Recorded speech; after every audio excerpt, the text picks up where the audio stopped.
오늘 저에게 주신 하나님의 말씀은 구약성경 잠언서 12장 17절 18절 말씀입니다. 다 찾으셨으면 함께 봉독하겠습니다. 진리를 말하는 자는 의를 나타내어도 거짓 증인은 속이는 말을 하느니라. 칼로 찌름같이 함부로 말하는 자가 있거니와 지혜로운 자의 혀는 양약과 같으니라. 아멘. 기도하겠습니다. 하나님 아버지, 오늘도 저희들 부르시고 인도하셔서 이 시간 주님 앞에, 오늘 첫 시간으로 주님 앞에 나와 예배하게 하시고 주의 말씀을 들을 수 있는 은혜 주시니 감사드립니다. 오늘도 저희들이 지혜의 길 가게 하여 주시옵시고 하나님이 우리에게 허락하신 복된 길 갈 수 있는 저희 모든 성도들 되게 하여 주시옵소서. 간절히 바라옵고 예수님의 이름으로 기도하옵나이다. 아멘. 오늘은 진실이 최선입니다 라는 제목으로 하나님 말씀 증거하겠습니다. 오늘 이 17절 말씀을 보면 그러니까 정직한 사람은 평소에도 그렇지만 중요한 자리, 진실만을 말해야 되는 중요한 자리는 뭐 이렇게 법정과 같은 그러한, 그러니까 평소에도 그렇고 법정에 가서도 그렇고 사실만 말하지만 이 거짓 증인, 이 거짓을 일삼는 자는 이 평소뿐 아니라 중요한 자리에 가서도, 심지어는 법정 앞에서도 거짓을 일삼게 된다라는 겁니다. 그리고 18절에서 솔로몬은 칼로 찌름 같다와 양약 같다라는 말을 사용하고 있는데요. 이는 그들의 말 자체가 가혹하고 상처를 주는 말이라서 들을 때 아픔이 된다거나, 또한 반대로 듣기에 좋은 말을 들어서 기분이 좋고 유익하다는 의미 이상으로 그들의 말이 그들 인생에 어떠한 결과를 초래하는지를 보여주는 것이다 라는 겁니다. 사실 우리가 거짓말, 거짓된 말을 하는 것보다 진실된 말을 상대에게 하는 것이 사실 힘든 경우가 많이 있습니다. 사실 거짓을 말하는 것보다 진실을 말할 때 힘든 경우가 많이 있어요. 그래서 우리는 상대방의 잘못이나 부족함을 진실되게 말하기보다는 그것에 대해 가장하고 거짓된 말로 그들의 마음을 안심시키는 경우들이 많이 있습니다. 하지만 이러한 말들은 당시에는 그것을 듣는 이들에게 듣기 좋은 것으로 여겨지기도 하지만 결국 그의 인생에는 해악이 되거나 심지어 그 삶을 망치는 결과도 가지게 된다라는 겁니다. 그러니까 잘못된 것을 잘못됐다 말하지 못하게 되면 이 당시에는 그게 그냥 그렇게 뭐 넘어갈 수는 있을지 몰라도 결국에는 그 결과는 좋지 않게 된다라는 것이죠.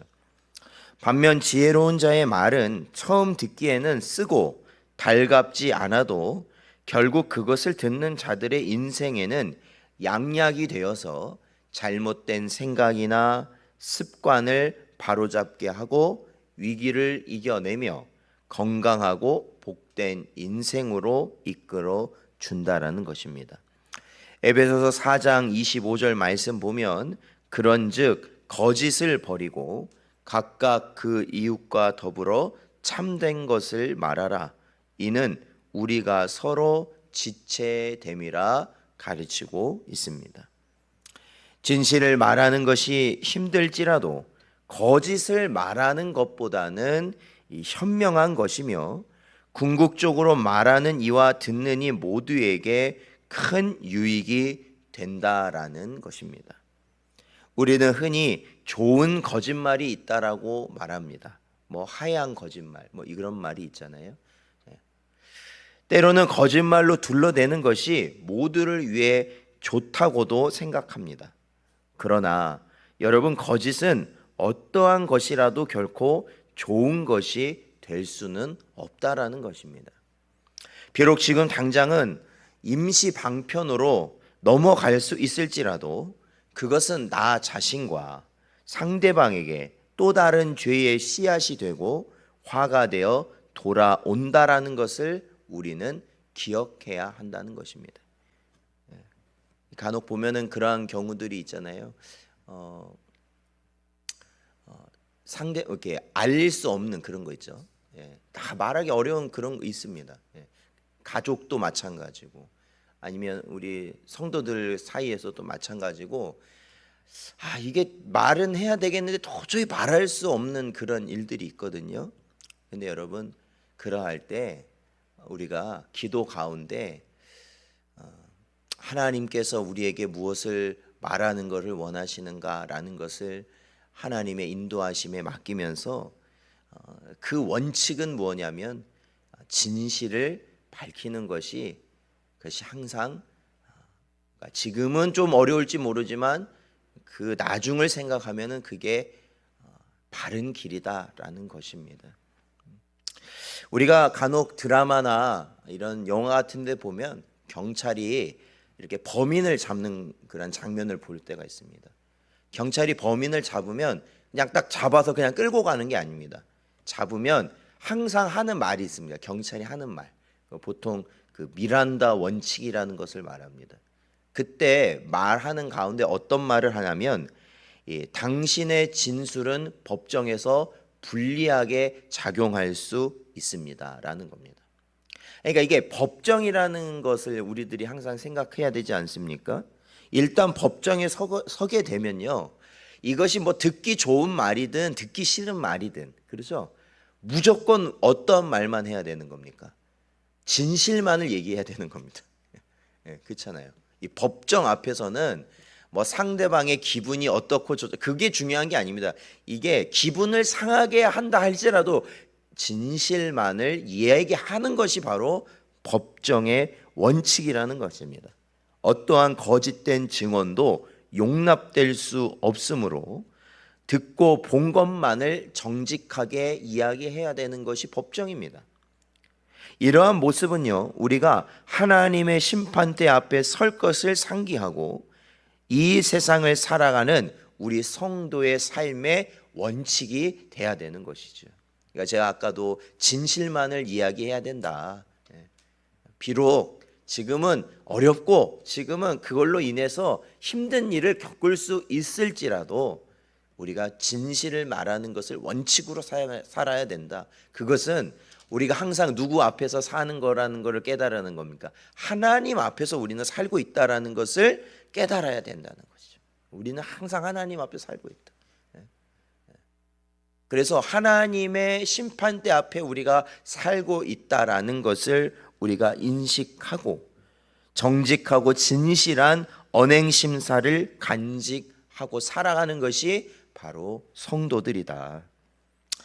그처럼 정직하고 진실된 말과 행동만이 나 자신뿐만 아니라 타인들에게도 유익이 되며 그 같은 삶을 살아갈 때만 하나님 앞에서 또한 의롭다 인정될 수 있는 우리 성도들의 모습이 된다는 것입니다.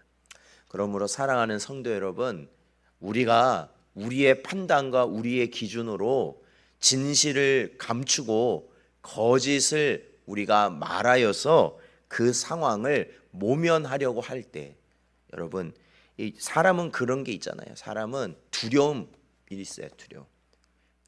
이 아담과 하와도 선악과를 먹고 나서 하나님이 찾으실 때 어떻게 합니까? 숨어버렸죠. 그게 있어요.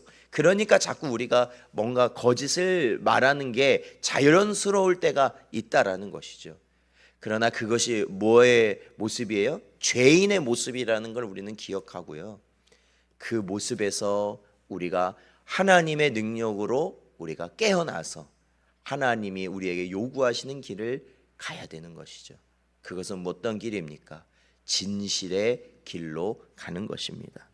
오늘도 저에게 주신 말씀을 마음에 잘 새기시고 언제나 바르고 선하며 의로운 길로 한 걸음씩 나아가시는 여러분 되시기를 주의 이름으로 축원드립니다.